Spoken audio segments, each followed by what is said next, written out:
Bennett in Envision, New Mexico. And what I'm going to do is have you, those of you who've signed in, go ahead and announce yourself, and I'm going to take roll. And we'll certainly do that a couple of times in the course of this morning. And then we'll go through the introductions of the people who are in the room here with me at Studio Envision. So for those of you who are muted, remember you unmute yourself by pressing *#, and that's the same way that you mute yourself after you announce yourself. If you're eating your breakfast or drinking your coffee or rustling papers, keep yourself muted unless you have a question or a comment, and I'm open to questions and comments at any time. We have turned off the notification on our phone here, so I won't hear a ding when somebody signs on or off. So if you feel like you need to interrupt me, go ahead, because I won't get that cue from our audio system. And part of the reason we did that is that we got tired of hearing that little bell after 6 years. We've decided it wasn't as helpful as we thought it was. If you want to receive CMEs or CEUs, you need to let us know you're here. So again, this first opportunity, and then you'll get another opportunity. We do have a case this morning that will be presented after the didactic, and then I do have some small cases that are sort of little vignettes for us to practice what we talk about today in the didactic. So we'll do the real case first, and we can go back to those other practice cases. Alrighty, just to remind those of you who are taking care of patients who have Molina as their Medicaid insurer, you do get additional reimbursement the next time you see them. If you present a case here, we will send you recommendations, and then the information for billing is on that slide. And for those of you who are a little bit more interested in that, we'll talk about it in the next section in ComTC, because we're going to talk about one of our new providers, Blue Cross Blue Shield, who has joined in that effort to reimburse telehealth providers. Okay, so those of you who are out there, go ahead and announce yourself, and then we'll get started. Good morning. My name is Susan Tharp, and I work for the Pueblo of Laguna Division of Early Childhood. Welcome, Susan. Thank you. Hey, good morning. I'm Susan Jenks. I'm a school nurse for Albuquerque Public Schools. Welcome, Susan. Thank you. Hello? Yes, good morning. Oh, hi. I'm Renee Cobb. I'm a dietetic intern with UNM. Good morning, Renee. Good morning.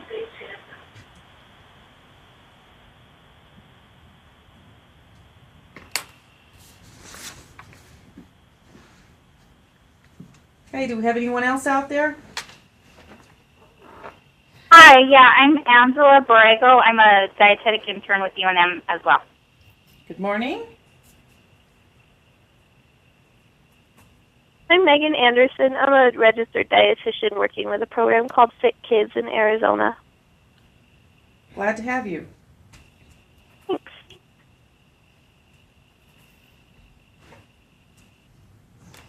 Rupa Puri Indian Health Services in Warm Springs. Glad to have you back, Rupa. Thank you.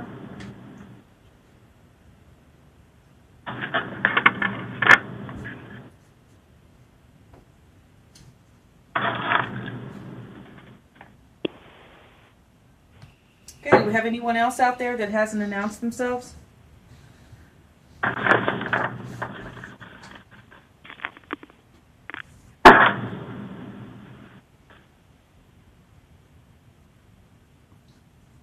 Okay, so I'm going to go ahead and let the folks here in the room introduce themselves, and then we'll get started, and we'll have another opportunity to take roll a little bit later in the presentation. So in the room with me I have Eileen Hansen, dietetic intern.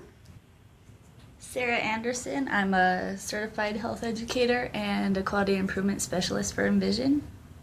And Kevin Worthing, systems analyst and your IT support for today. Okay, so today we're going to talk about toddlers who sometimes get classified as picky eaters. And this is a presentation some of you who've been with us for a few years have seen before, but the reason I keep bringing it back is it's fairly common that I get questions about picky eaters or toddlers or strategies for getting kids to eat what their caregivers and parents want them to eat. So we're going to talk about that today. And remember that I'm not the keeper of the knowledge, but because I'm sitting in the big chair here, I get to tell you what I think, but that doesn't mean that my opinion is the only one that counts. So make sure that you chime in and let's help each other figure out some good ways to work with these young patients and their families. I like Dennis the Menace when it comes to food. And so one of the things that's very funny about these cartoons in the newspaper is that I'm becoming my grandmother. She used to send me cutouts from the Family Circle magazine that were funny things, and she'd put them in an envelope and mail me a little note. And she was a copious letter writer, so she must have written probably, tens of, hundreds of letters every month to her family and friends. But I find that sometimes, these pictures are helpful. And the reason they're so scratchy is that, one, they still come out of the newspaper. And two, in the old days, I used to put these on overheads. So some of you out there will remember overheads. Of course, now we can scan them in and put them on a PowerPoint slide. But so it says, "See, Mom, even old Ruff won't eat broccoli." All right. So what I want us to think about today is what common developmental and behavioral milestones and observations impact nutritional status of toddlers. So that's a fairly loaded sentence. So think about your experience and what population you serve. When working with the parents of toddlers, what questions do they ask regarding eating and growth? And what strategies have you found helpful in working with this age group? So this is where we get to share some of the innovative ways that we've addressed this population.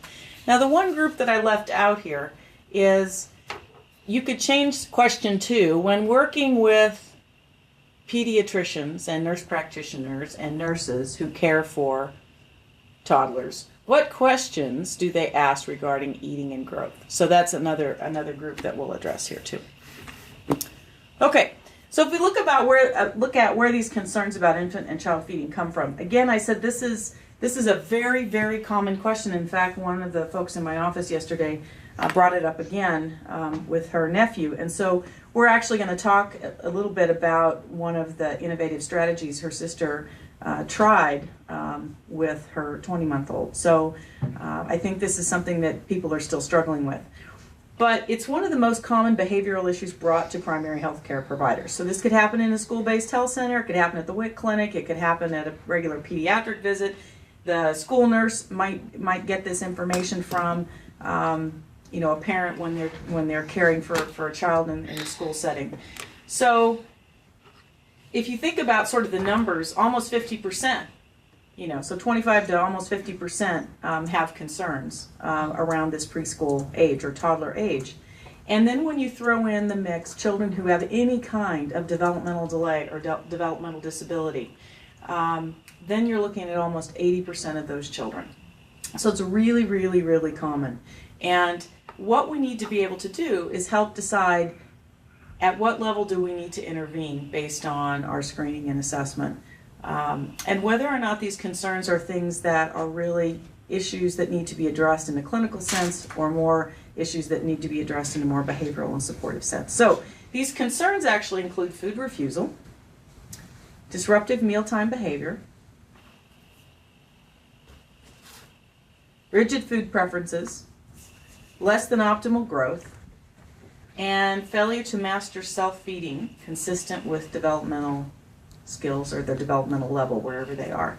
And one of the things that I think those top two, food refusal, I'm not going to eat that, or disruptive mealtime behavior, I'm going to throw my bowl on the floor, or I'm going to throw a fit in the restaurant, those are the two that get people really wound up. These other things are sort of quiet. We don't see them as much. A parent might bring those to you, but the other ones are that everybody else around them is aware that are going on. So what we need to help parents and providers distinguish between are a feeding problem or a developmental variation. Because we all get to have our own developmental variations, right? Not one of us is so much the same that we approach every situation, whether it's feeding or otherwise, the same way. Okay, so we're all allowed to have a little bit of variation. So helping decide where that fits and whether or not something is really a feeding problem. In other words, we need to address that in a clinical or behavioral sense, and that means that we're going to be enlisting our our colleagues in other specialty areas to help the family. So what strategies can be employed in the primary care setting for typically developing children and those with developmental delay or disability? Because this is really where we work. There are some specialists out there, but there aren't very many of them. So what can we do as the frontline providers in a WIC clinic, a school setting, a primary health care setting, as community providers, without having to engage a specialty feeding practice and a whole host of other kinds of services that may or may not be available to families? Okay, so we've talked about assessment, and we've talked about screening. So the ABCs also apply to screening, but then they also apply to assessment. So we're still looking at anthropometrics. How does the child look compared to others, and compared to whatever standard we're using for measuring them. So this is height, weight, BMI, head circumference. We could use measures of lean body mass or fat mass. Biochemical measures, clinical measures, so our observations and the observations of others. Dietary, in terms of what goes in. What is the environment like where the child is living and feeding and interacting? What are the child's feeding skills? Where are they developmentally? And what's the child's growth pattern? So growth pattern and anthropometrics are not exactly the same thing, though they're related. Anthropometrics might be that one point in time, the measurement that you got at that clinic visit. But the growth pattern is really what's happening over time with the child as their own control. So it's important to distinguish. So what distinguishes toddler growth when compared to infants and school-aged children? Okay, so this is the part where I stop talking and I get to be the one who asks questions. So let's take a guess here. Some of you already know the answer, but I like to hear what people think anyway. Would you say that toddler growth when compared to infants and school-age children is faster, slower, somewhere in the middle? What do you think? And this is the unmute part too, star pound.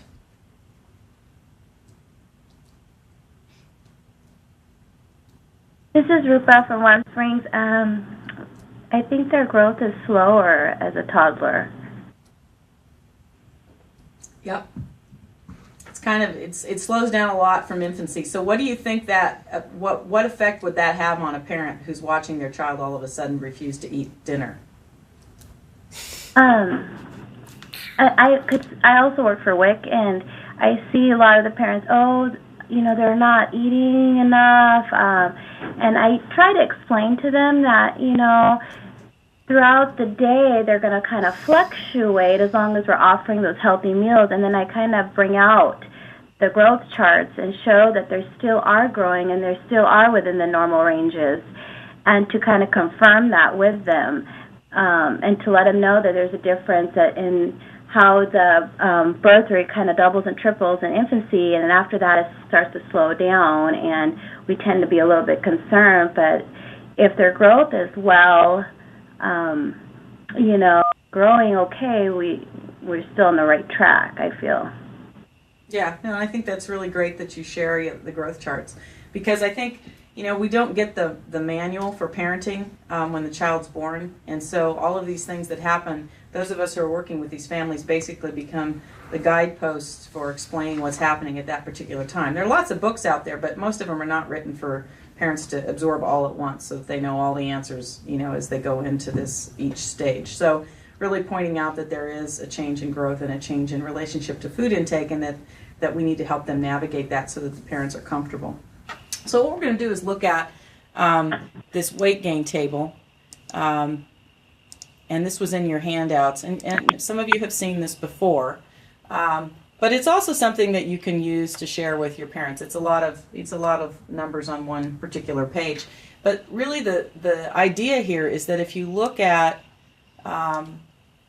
reference children, so between the ages of 0 and 3 months, they're gaining on average, and this is males, and then you have females over here, somewhere between 25 and 30 grams a day. Okay, so that's basically an ounce a day change, okay? And if you were born at 7 pounds, 5 ounces, it's not going to take very long before you're going to need a bigger size diaper, right? So the families are noticing that kind of rapid growth and rapid change really early. And that real rapid growth continues pretty much up through the first year. So even though it drops down to about half of that, about 10 to 11 grams a day, they're still growing very, very, very quickly. And you can see that the same thing's happening with their length growth. And head circumference, which is not on here, is also, that's also the case. So there's really, really rapid growth. And then you get down in here to this age group that we're talking about, which is what we consider the toddler up until about 24 months. That they're now growing at about a third or less of what they were in that first year. So you can see why families all of a sudden go, oh my gosh, I haven't had to buy clothes for a certain period of time. They're not potty trained yet, and they're still in the same size diaper, and what the heck is going on? So I think it's sometimes important and helpful to share these numbers. And then the other thing I've put down here for you is also an estimation here of throwing in the preterm kiddos. And again, we can talk about this separately, but again, it gives you a broader range. Again, 25 to 30 grams a day for those newborns. And then when you get up to the age we're concerned about, 7 to 8 grams a day. But then look what happens. It's still even slower up till about kindergarten, and then we start to pick up again. What I don't have on for here is adolescence, but you'll see that sort of drop, and that's when parents get concerned. And if you think about what kids are doing at that time, if we are paying attention, they are self-regulating beautifully because they don't need to grow as fast, so they're cutting down their relative calorie and protein intake. Well, not protein so much, but calorie intake per kilogram of body weight.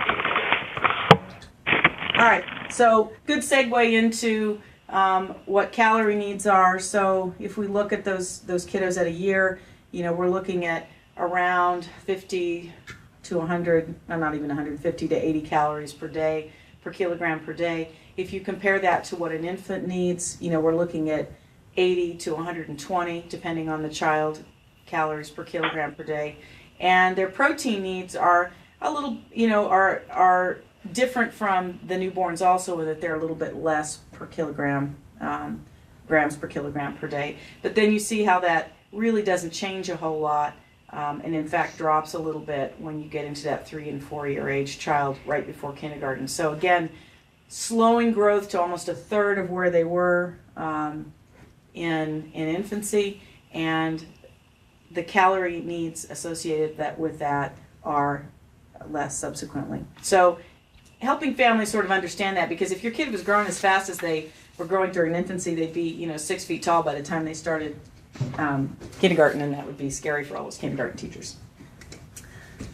Okay, any questions about growth rate and helping families sort of understand that normal change in growth velocity that occurs in toddlerhood?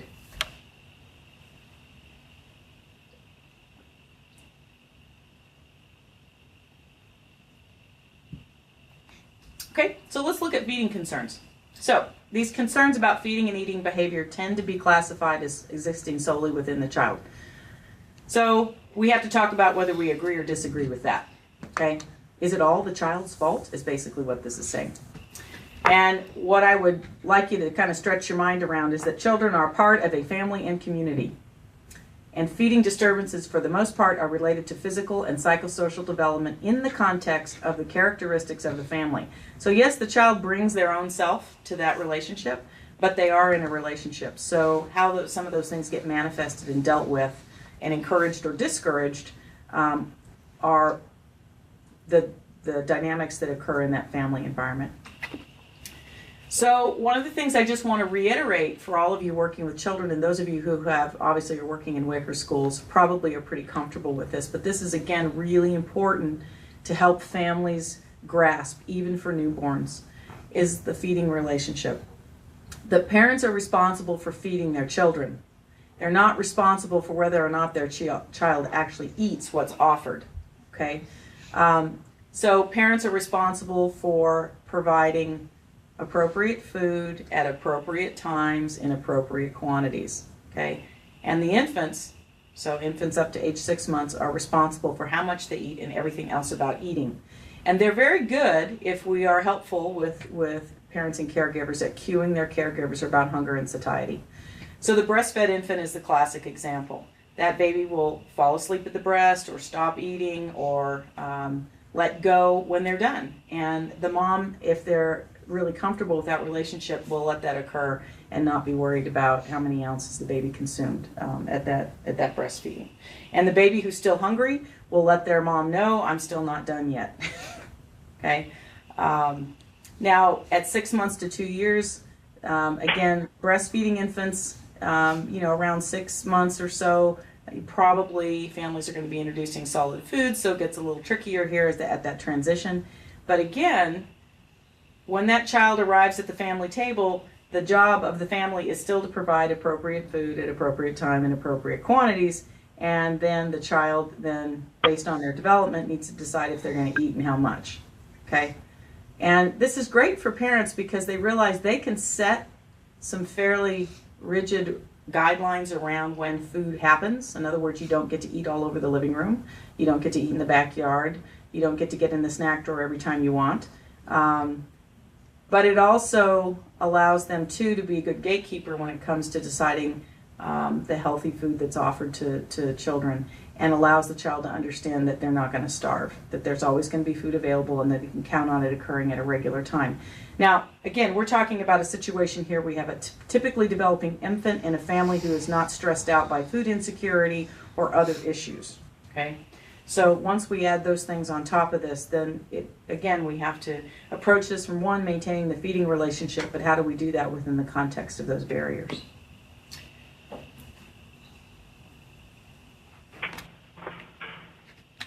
Okay, so I'm going to give you a historical example. The research in me is really sad that we don't have this data to look at, but Clara Marie Davis published I guess it was more of an essay, but a research on the self-selection of diets by young children. And it was a study of 15 children for 4.5 years in an orphanage in Montreal. Obviously, this is before our current IRB. And basically, this was a response in the 40s and 50s to a trend in pediatrics where pediatric providers were prescribing diets. In other words, they were telling moms, you have to do this and this and this, and it has to be this time and this quantity. And, can you imagine? Then the moms were going crazy, and they come back to their pediatricians. This isn't working as I'm having all these fights. I mean, I'm sure there were lots of creative mothers out there who said, I'm not going to do it that way.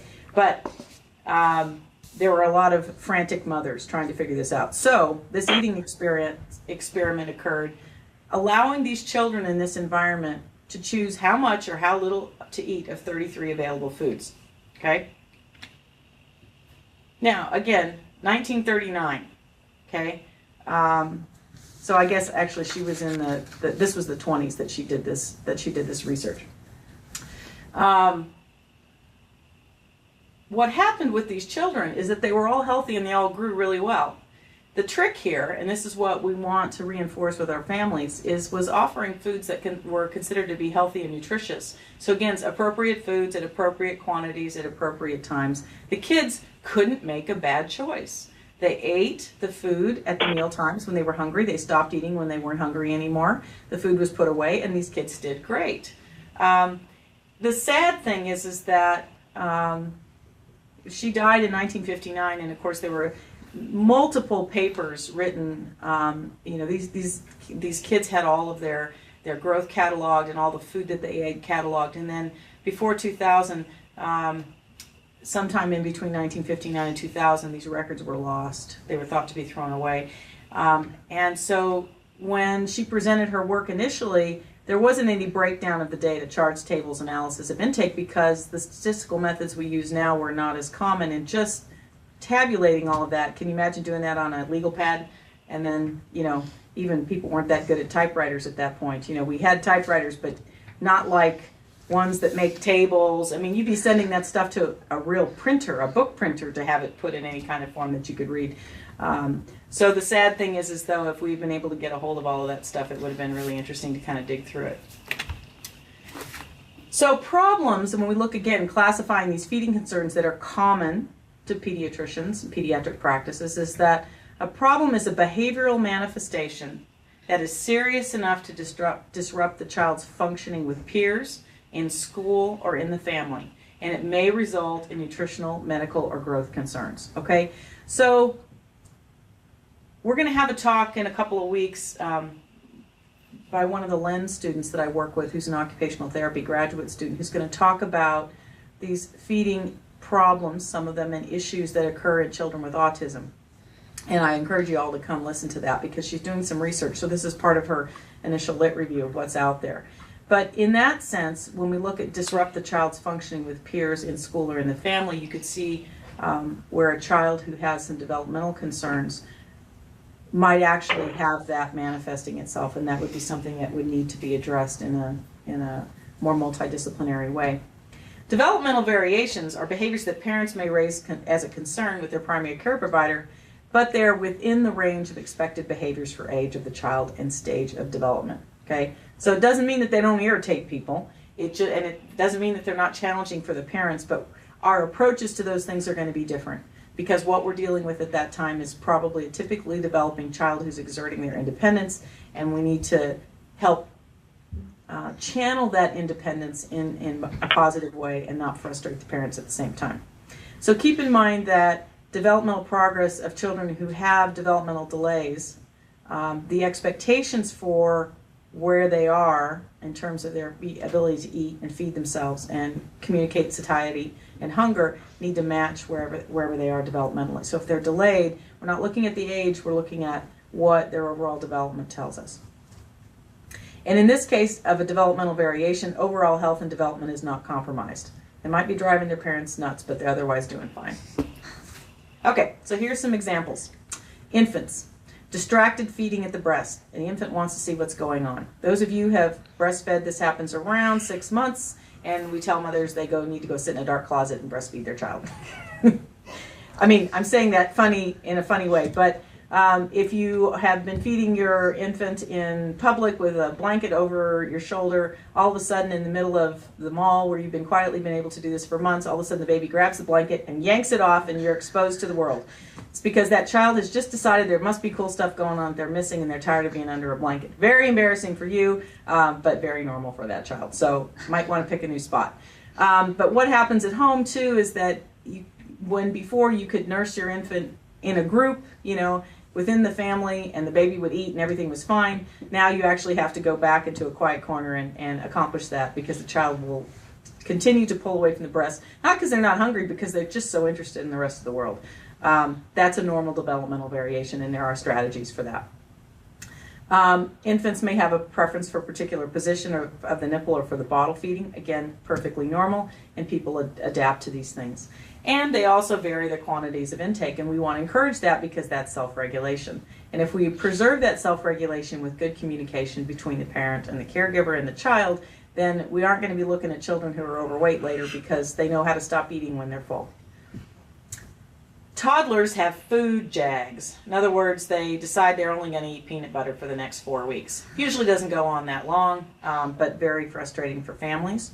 They eat differing quantities of food each day, again, related to self-regulation and differing needs, so we want to make sure that we allow that and that they get positive feedback for listening to their bodies. And then neophobia, anything new. I've never had that before, or I had it last week, but it was cut up differently, and now it looks different, and so I'm afraid of it. So one of the things to keep in mind here is that you don't just let that kid eat peanut butter for 3 weeks and not offer them anything else. They can still have their peanut butter sandwich, but you're still going to continue to offer the rest of the meal that you offer for the rest of your family. And whether the child eats it or not is not your issue, remember, because you did your job. You provided good food. What happens with families and toddlers who go on food jags is if the parents stop giving them anything but what their current desired food is. And then one of the unintended consequences that occurs sometimes is kids get really, really limited in their intake. And then we might be facing an actual problem that we have to deal with. We've encouraged a behavior in the child that's not healthy. They've limited their food intake so that they're not getting all the nutrients they need. And they've also, now they're so far down that road that the neophobia has taken over to a point where it's an actual real problem. So food jags happen, but keep offering what you normally offer at the family table. And the child, if they're allowed to, again, to choose from only good things, like in the Claire Davis study, then you can't go wrong. For school-age children, refusal of food once eaten secondary to peer pressure. They eat spinach at home, but boy, howdy, they're not going to eat spinach in front of their peers at school. Or the reverse is true. Sometimes they'll try things they've never tried before because everybody else is trying it. So, one of the things that's really interesting is listening to people talk about sending their kids to school with a very well-planned lunch. It's got everything in there. How many of you have been in a school cafeteria lately? What happens at school? Trading. Trading's been going on for the last 5-6 decades. What do you have? And sometimes it's not about the food gets traded for other things, money, pencils, a sweater. It's a commodity on the open market. So you could be really packing a really, really cool lunch, and they really want whatever's being served in the school lunch menu or something that somebody else has got in their lunch bag. So don't assume that just what you sent is exactly what's being eaten. But sometimes that's a really good thing. And so that's been used to some advantage in school lunch programs because they offer a variety of foods, and kids sometimes are exposed to things in that school environment that they would not be exposed to at home, and that has a positive effect on their overall health. All right, another Dennis the Menace. Mrs. Wilson doesn't need air freshener. She bakes cookies every day. Now that it's cold, that's kind of a nice thought, smell, memory. All right, so yummy, yucky, icky, tasty. What tastes good? Well, we all have food preferences, so why wouldn't we allow a toddler to have food preference or a texture preference? So taste is really complex, so it involves smell, sight, touch. So some things don't smell good to some people. Some things don't feel good to some people, some textures. I've talked about this in the office. I eat almost anything except for sea cucumber because it's like chewing on a rubber band. I don't get it. And watermelon. And I grew up on a farm where we raised watermelon. I liked it up to a certain age, but it's the texture that bothers me. It's not the taste. It's just that kind of grainy texture doesn't do a thing for me. I will eat cantaloupe, which is a different texture. So if somebody gives me a fruit salad and there's watermelon in it, I just don't eat the watermelon. It's not that I gag all over it. I just don't eat that piece, and I will never order it. And then visual appeal. What does it look like when it's presented? So this is why fancy restaurants go to a lot of trouble to arrange food on your plate and put little swirls of this and set the table nicely. So this is another thing that can be used as a strategy at home. Make your table pretty. Make the visual appeal so that the kid can't help but trying whatever it is because it looks so interesting. The other thing is that we do have genetic predispositions for how things taste to us. Salty, sour, sweet, bitter, or savory. Some things taste different. The same item will taste different to different members of the family based on the enzymes that we have activated in our taste buds. So we don't all get the same thing out of the same food. So we all have preferences. So that's something that you can explore with a child. Okay, this was a new one. I realized that went in on crooked, but I don't think putting carrots in the cookie jar is very funny, Mom. This is just last week in the paper. And then I forget, is chocolate a fruit or a vegetable? All right, so what strategies do we have? One, strengthening the feeding relationship. So define the roles of the parent and child. That's always a great place to start. And I would not wait. I would start with this as soon as, if you see Mom as a prenatal visit, especially those of you working at WIC, start this conversation early. I know you do already, those of you in that environment, for promoting breastfeeding, but not only breastfeeding, but talk about the breastfeeding relationship and the fact that it is a relationship. And even if a mom's breastfed before, this child comes into the world with their own personality and it's going to be different. And giving them some ways of dealing with that. Be creative with food choices. Where can we get the nutrients of concern within the child and parent's comfort zone?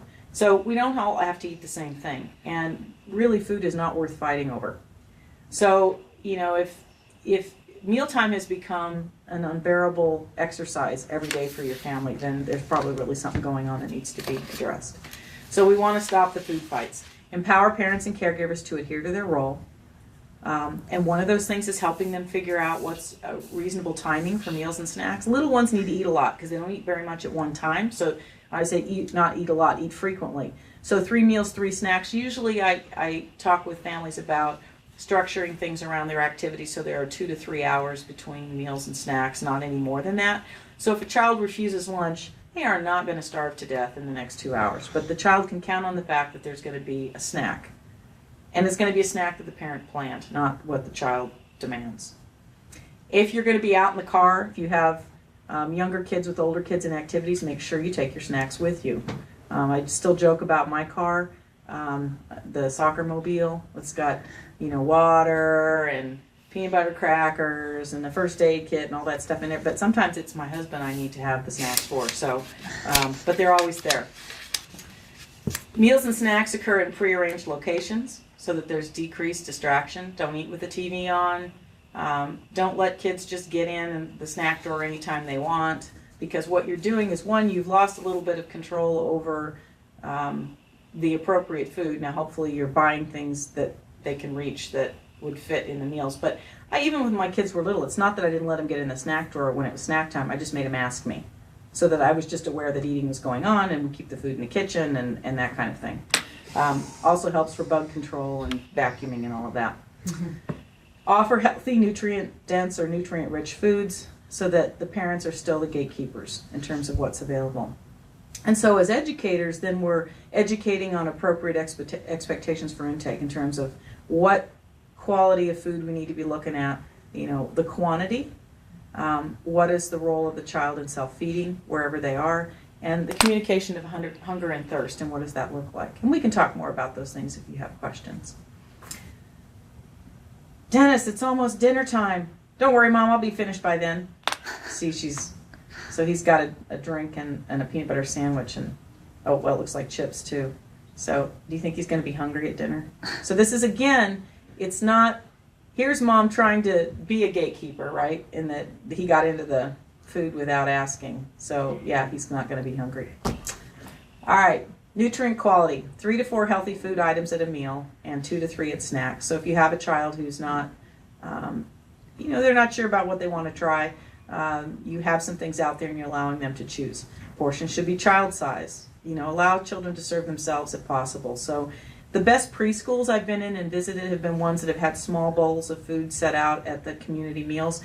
And in fact, some of the better preschools require that the children eat the meals at the school rather than bringing things, because what those teachers are working on in that environment is that community of eating, which is very much part of our culture, and allowing the child to make choices. And that's really, really important for their development to have that supported.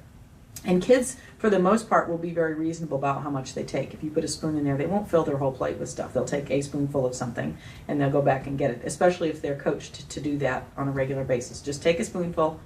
I don't like it. That's okay. Go ahead and take a spoonful and try it. Put it way on the corner so it doesn't touch anything else. And most kids will, given that opportunity, will try it.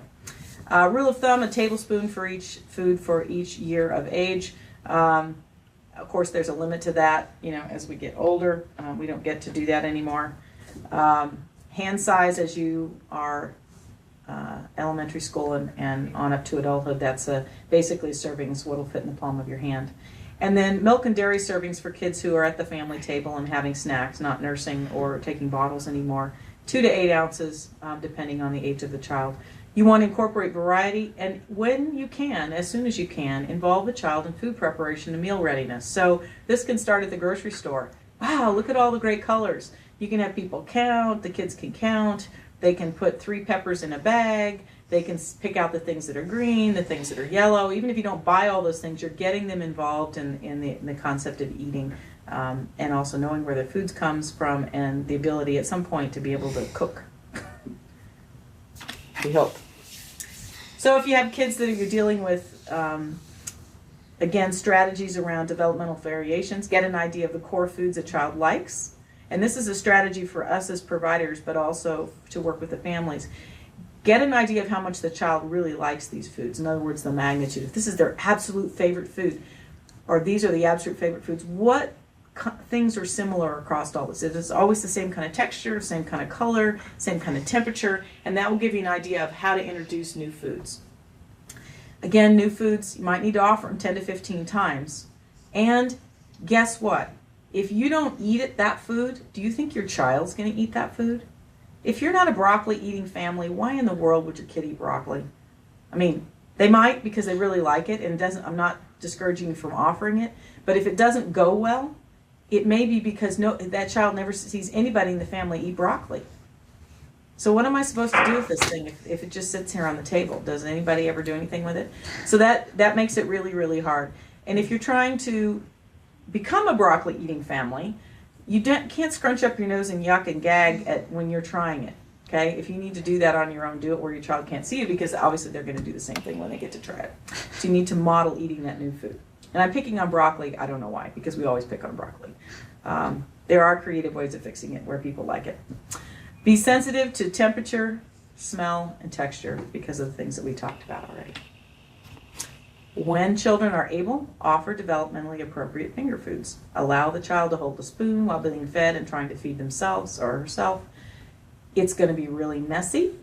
Learning to eat neatly is a lifelong quest. Think about all businessmen you see out at lunchtime who tuck their ties into their shirts, or put a bib on or whatever, spill spaghetti sauce down their front. We never get over that. So why would you expect your child in their fancy little dress or shirt to not be covered in oatmeal, and then you have to go somewhere? So don't put your kids in really good clothes to eat. It's going to be really messy. Get ready to hose them off afterwards. Bibs, dad's old shirt over the top, disaster mats underneath the chairs, the dog, whatever it is, because it's going to be messy. And realizing that some children after a certain point eat much better when they feed themselves. Again, it's going to be messy. It's interesting, we had this discussion yesterday with one of my colleagues about attention span for meal times. So meal times for young children are pretty short, about 10 minutes or so. So this, you can see this, okay, everybody in their mind's eye, think about a restaurant. You go out to eat, and all of a sudden in the background you hear a complaining child. Silverware being dropped, something being spilled, some poor parent taking their child outside because it's taken 10 minutes for the waiter to show up with the menus. That's great when you're out for a romantic dinner or with your friends, because you want to talk. You want that hour or so because it's an activity. But kids are really all about, at that time, toddlers, they're about eating. They're not about socializing over meals. So for us to expect them to socialize over a meal the way we do is really an unrealistic expectation. Again, that's my opinion. There's lots of information out there to support that. Some kids are better at that than others. Now, you can have crayons and little toys and that kind of thing, and they'll buy you a few minutes. But it's hard for an hour for kids to sit. And so what it does is it stresses out the parent and it stresses out the child. And it's not that what the child is doing is developmentally inappropriate. The family has put that child in a situation they can't manage. So helping families realize that that's a situation that child doesn't really at age 2 necessarily have the capacity to manage. Okay. So at home, have the food ready before everybody gets to the table, right? Don't, you've seen the mom, she's still fixing the table and everybody's done by the time she sits down. Have everything ready and say, okay, ready, set, go. And then you put the child in the high chair and you actually get to eat. But they have about 10 minutes or so. And you think about that from the newborn perspective, a baby who's breastfeeding well can empty a breast in 10 minutes. They're done. So it's all about the food, all about the hunger, and then they're down and ready to go. And then at home, you can allow that child to be excused when he or she is done. You've created that expectation about, I'm done, I'm going to communicate that, may I be excused? Even a 2-year-old can learn to say those words. Yes, go wash your hands, and you can go play. Mommy and Daddy are going to sit here and finish. And that's fine. All right. Questions, comments. And we're not going to go through these case examples until the end. We're actually going to talk about our real case. But I do want, if anyone's come on since the beginning of our session and wants to announce themselves, this would be a really good time to do that. *# to unmute yourself. And then let's talk about my view of the world, which is what you got over the last 30 minutes.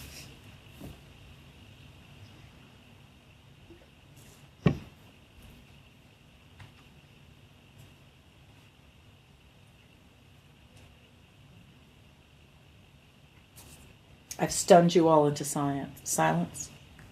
You've all left. This is Linda, Montana. Welcome, Linda. Thank you. This is Rupa again from Warm Springs. I have a question. I seen a child who had these sensory issues with smell, touch, very, having all these development issues, and they've been diagnosed for it. Are there any books or strategies to help parents provide more creativity when preparing these meals and being able to get all the nutrients they need? And especially she also has celiac disease as well. Anybody want to chime in with any information? I have an idea, actually. My resolution to something like that is to ask if the family tends to cook and if they cook together, because that really seems to be a good way for the kid to kind of get invested in the food and trying new things and bonding with the family. And especially if you're dealing with a celiac case where you don't really get to eat a whole lot of processed pre-made foods as it is, that might be an excellent opportunity for the family to kind of experience new food together. Okay. There's also a book. You guys have heard me talk about Ellen Satter before, and I have it here on my desk, right in front of the computer here. But one of the best books for families, and usually I give this out to first-time parents. It's my baby shower gift. It's called Child of Mine: Feeding with Love and Good Sense, and it's written by Ellen Satter, and she's a dietitian who now is also a counselor. She's a master's prepared RD, but she's also a counselor. She's changed her practice now to focus primarily on adolescents with eating disorders. But her early work was really around young children, and she was part of a feeding clinic in Wisconsin. But this is a lovely book in that it's written for families. It's not written for professionals. If I ever get to teach a class that's just about feeding young children, which I think would be really cool, this would be the textbook that I would use. I wouldn't, we got lots of supplements, but I would use this as a textbook. It's that beautifully written. But she has another one called How to Get Your Kid to Eat But Not Too Much. So that's another great book.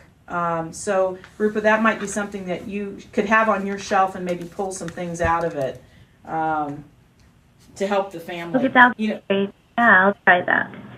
Say that again? I said I'll look into that. Thank you so much. Yeah, and you can order these things on Amazon.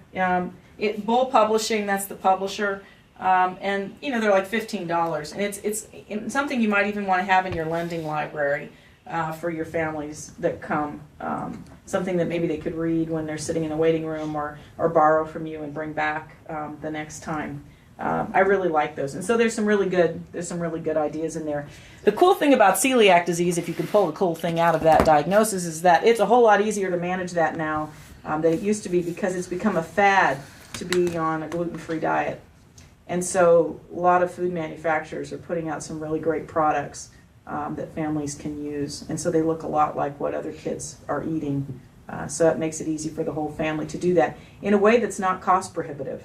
It used to be, it was really, really hard for us to help families manage that. I mean, basically you got to eat rice and potatoes, plus a lot of fruits and vegetables, but there wasn't really anything out there that people could take with them. So I think that helps. And then your experience as a dietitian, then again, I would have you go back to that idea of what does this child really do well with at this point, and trying to match as many things to that texture, that taste, that smell, that temperature, in a variety of categories to get all those nutrients that you're concerned about. If you feel like the restriction of food and the variety is so small, it might be a time that you'd be using short-term some kind of vitamin mineral supplement. Okay, thank you. And always if you get stuck, it's great to use our colleagues in other fields. So occupational therapists around the sensory issues, our behavioral health provider colleagues around a family's fear, anxiety, hesitation, frustration around having a child with a developmental disability, in addition to having that feeding relationship, which is supposed to be so nurturing and so much part of the parenting relationship. not go exactly the way they planned it. So don't be afraid to ask for help. Okay. All right, any other questions, comments, or anyone who'd like to announce themselves?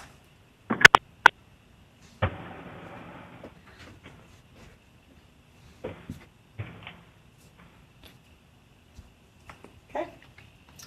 All right, so you have a bunch of references. Let's pull up the case here. Eileen's here in Studio Envision.